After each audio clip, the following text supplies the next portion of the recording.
जय महाराष्ट्र मित्रांनो. तर रनिंग म्हणा किंवा स्प्रिंट 1600ची रनिंग किंवा स्प्रिंट म्हणा किंवा गोळाफेक म्हणा, हे एकदम नॅचरल गोष्टी आहेत एकदम, की त्या आतून येत असतात बाहेर नाही का. तर त्यासाठी तुम्हाला असं जास्त काही वेगळं करायची गरज नाही आहे किंवा काय मी मी 5-5 तास वर्कआउट करतोय किंवा 6-6 तास वर्कआउट करतोय, असं यातनं ते सिद्ध होत नाही किंवा साध्य पण होणार नाही तुम्हाला त्या गोष्टी.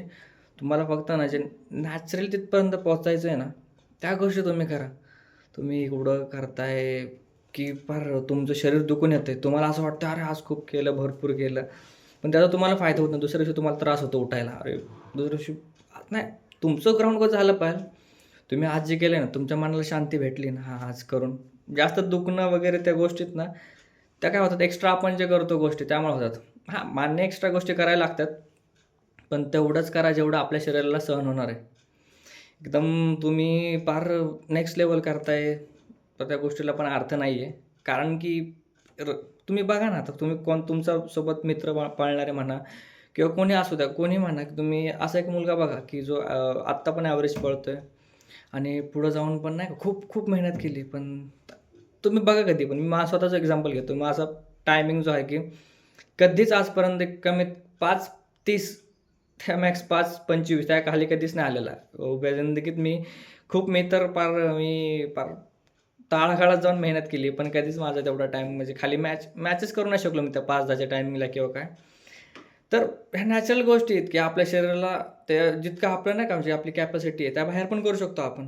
त्याला तुमचं डोकं इतकं नेक्स्ट लेव्हल पाहिलं ना खतरनाक. पण एक ॲव्हरेज माणूस म्हणतोय मी, कोणी असू दे, एक ॲव्हरेज माणूस जो आहे ना, त्याचं सांगतोय मी, की लय झालं की बाबा तुमचा आता टायमिंग 6 येतोय ना, 6चं 5:30 मॅक्स मी म्हणतोय डोक्यावरनं पाणी मॅक्स. तिथपर्यंत येऊ शकतो आणि उगाच तुम्ही अति करचाल ना, तर त्या अतिने 6 नाही, तुमचा टाईम अजून वाढणार आहे. मग त्यापेक्षा आपलं रिअल जे तुमच्याकडनं जेवढं होतंय, जेवढं शक्य आहे तेवढं करा. उगाच जास्तीच्या नादात तुमचं आहे ते पोटेन्शियल पण खराब नका करू. कारण की काय होतं, तुम्ही एक दिवस ग्राउंड करचाल, दुसऱ्या दिवशी परत थकचाल, तिसऱ्या दिवशी करचाल, चौथ्या दिवशी परत थकचाल. अशा गोष्टी होणार आहेत. आणि गोळा टाकताना ना सगळ्यात महत्त्वाचं म्हणजे आहे की आपली स्टेपिंग म्हणा किंवा तुमच्या 4 गोष्टी गोळाफेकमध्ये महत्त्वाच्या आहेत. मग टेक्निकमध्ये काय काय गोष्टी येतात तुमच्या माहिती आहे का? ती टेक्निक आहे. सगळ्यात म्हणजे टेक्निकमध्ये 4 गोष्टी येतात. तुमच्या शरीराची मूव्हमेंट. मूव्हमेंट खूप जास्त नाही पाहिजे. तुम्ही जेवढे जास्त मूव्हमेंट करचाल ना, तेवढं तुमच्या शरीरात म्हणजे ते गोळावरचा फोर्स कमी होणार आहे. त्यामुळे जेवढी कमी मूव्हमेंट करतील ना, तेवढी कमी मूव्हमेंट करा. त्यानंतरनं गोळा जो काढायचा सरळ रेषेत सगळेच काढतात. तसंच काढायचं, जास्त काही काय आपल्याला वेगळं करायची गरज नाही आहे. आणि जी खालची मूव्हमेंट आहे स्विंग असं ज्यावेळेस आपण भागून येतो, त्यावेळेस असं बॉडीचा जो स्विंग आहे, असा एकदम फास्टमध्ये स्विंग आला पाहिजे आणि हात जो आहे तो 90 डिग्री असा स्ट्रेट राहिला पाहिजे आणि हात आपला असा निघाला पाहिजे, की पुश. आणि तुम्हाला गोळा जसं कम्फर्टेबल वाटतं पकडायचं, कुणाला बॉटमवर कम्फर्टेबल वाटतो, कुणाला हातावर कम्फर्टेबल वाटतो. तर तसा गोळा पकडण्याचा प्रयत्न करा. त्याने काय तुमची पकड घट्ट मजबूत पाहिजे त्या गोळ्यावर. तोपर्यंत ते गोळा पुढं जाणार नाही आहे. ठीक आहे. आणि राहिला स्प्रिंटचा विषय, तर स्प्रिंटला सॉरी अजून गोळ्यात म्हणजे तुम्हाला अजून म्हणता येईल तर एकदम स्पीड. सगळ्यात महत्त्वाचं तुमची स्पीड जरी इम्प्रूव्ह झाली, स्पीड थोडी इम्प्रूव्ह झाली, थोडंसं स्टेपिंग इम्प्रूव्ह झाली, की बाबा स्टेप व्यवस्थित बसते वगैरे. ती एक गोष्ट महत्त्वाची. आणि बॉडीची जी मूव्हमेंट आहे, जेवढी कमी करता येईल ना, जास्त असं काही जण फुल चुळबुळ करतात गोळा टाकताना. नॉर्मल टाका. एकदम काम माइंड ठेवा. पुश करा. व्यवस्थित जातं गोळा. काही जास्त काही म्हणजे डोक्यावर काय त्याला डोक्यावरचा केस काढून डोंगरावर टाकून तो डोंगर वाढायची गोष्ट काहीच नाही आहे पोलीस भरतीमध्ये. टेक्निक, स्किल्स, अभ्यास याच्या गोष्टी आहेत. कन्सिस्टन्सी ह्या सगळ्या गोष्टी यात मॅटर करतात जास्त करून. ठीक आहे. तर त्यानंतर 100 मीटर. 100 मीटरला तुम्हाला ड्रिल्स सगळ्यात जास्त महत्त्वाचे ड्रिल्स आहेत. ड्रिल्सने काय होणार, तुमची सगळ्यात स्पीड वाढवायची. तुमची जी मूव्हमेंट असते पळताना, तर ते मूव्हमेंटकडे लक्ष द्या. तुमचे व्हिडिओज काढा रोज, की बाबा तुम्ही नेमकं पळताय कसं, तुमची बॉडी आणि ग्राउंडला किती टच होते, किती टायमिंग आहे तुमचं, म्हणजे नाही का बाबा आपण ही जी स्टेपिंग टाकतो अशा स्टेपिंग, तर स्टेपिंगमध्ये तुमचे कमीत कमी फक्त तळपाय म्हणजे सॉरी जे पायाचे पुढचा भाग आहे, तो पुढचा भाग टच झाला पाहिजे. मागचा भाग 100 मीटर मारताना टच होण्याची गोष्टच नाही आहे. ठीक आहे. जेवढा तुमचा पाय तिकडे टच होणार, तेवढा उचलायला तुम्हाला टाईम लागणार आहे. जेवढा ग्राउंडला तुम्ही टच कमी करणार आहे, तेवढा जास्त तुमचा. आणि स्वतःला पुश करा, एकदम वडा स्वतःला. शरीरात नाही आपले काय म्हणतात त्याला, एक असं हे असतं, की आपल्या मनाचं खेळतं. म्हणजे ते प्रत्येकात गोष्ट नाही ती. ते ठराविक म्हणजे सगळ्यांमध्ये येऊ शकते, पोटेन्शियल सगळ्यांमध्ये आहे, पण ते प्रत्येकजण बाहेर नाही काढू शकत त्या गोष्टी. त्यासाठी काय करा की वाढायचा प्रयत्न करा, स्वतः शरीर असं पुढं पुढं ढकलायचा प्रयत्न करा, की एकदम असं फास्ट नाही का, असं की बाबा निघायचंच आहे निघायचंच आहे निघायचंच आहे. 10 सेकंदाचा टायमिंग ठेवा, मला नाही 10 11 तर येईल ना तुमचं कमीत कमी. या हिशोबाने प्रयत्न करा. आणि होतंय काय एवढं अवघड काय, म्हणजे मगाशी सांगितल्याप्रमाणे की डोक्याचा केस काढून डोंगरावर टाकून बघा तरी, आला तर डोंगर आणि गेला तरी केस, ठीक आहे. तर त्याने हिशोबाने प्रयत्न करा. सगळ्यात महत्त्वाचं म्हणजे तुम्ही ग्राउंडला 50 जरी घेतले, पण पेपरला तुम्ही वीक असाल तर त्याचा काहीच उपयोग नाही. त्यामुळे सगळ्यात महत्त्वाचं म्हणजे पेपरचा अभ्यास इतका करा ना की बाबा असं वाटलंच नाही पाहिजे बाबा हा पेपर मी बघितला नाही. पेपर आला की 90 मार्क डोक्यात पाहिजे, 90चा टार्गेटच पाहिजे. तुम्हाला भलेही तिकडं ग्राउंडला म्हणून 40-42 ग्राउंड क्वालिफाय करा फक्त. ग्राउंड क्वालिफाय करण्याचीच गोष्ट आहे खरी मजा ते पेपरमध्ये. कारण तुम्ही पेपरमध्ये तुमचं पोटेन्शियल दिसतं खरं, की बुद्धी. कारण ग्राउंडमध्ये कसं आहे, तुम्ही घेऊन एक ॲव्हरेज मुलांपेक्षा किती मार्क घेऊ शकता जास्त, एक 7 ते 8 मार्क.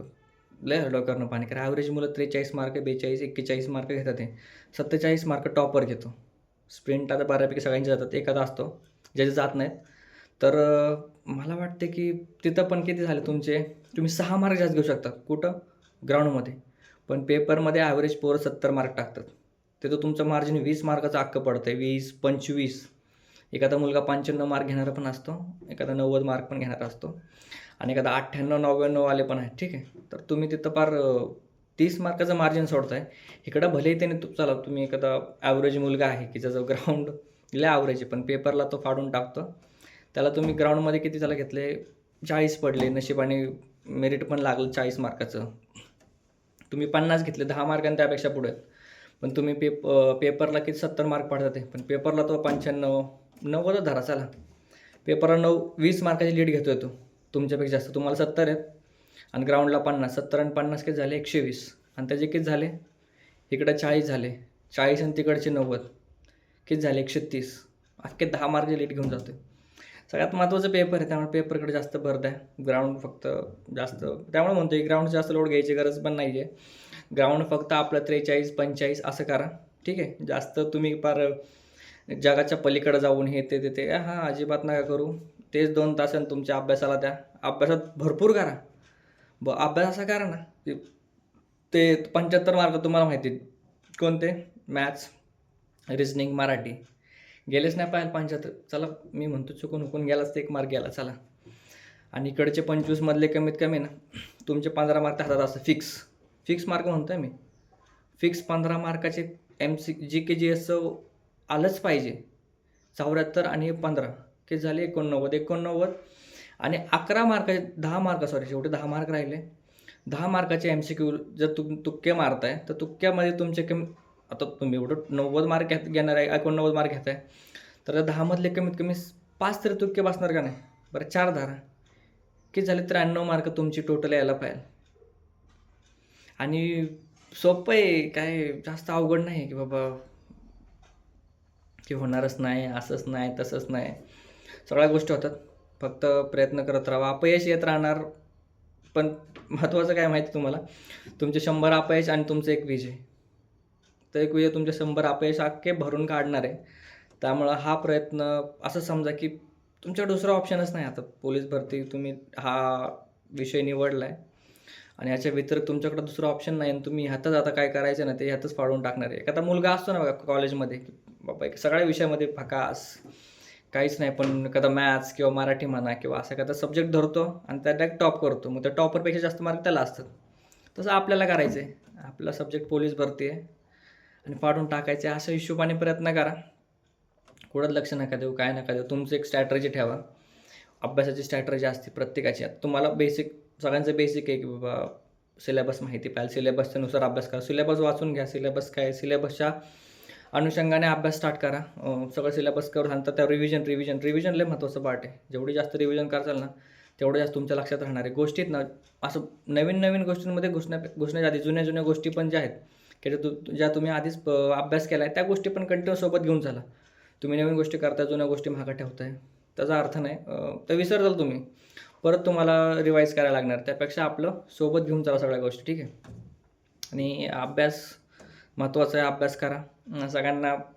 सगळ्यांनाच किती मला वाटतं यावर्षी कमीत कमी आता 15,000 15-16 लाख फॉर्म आले असतील.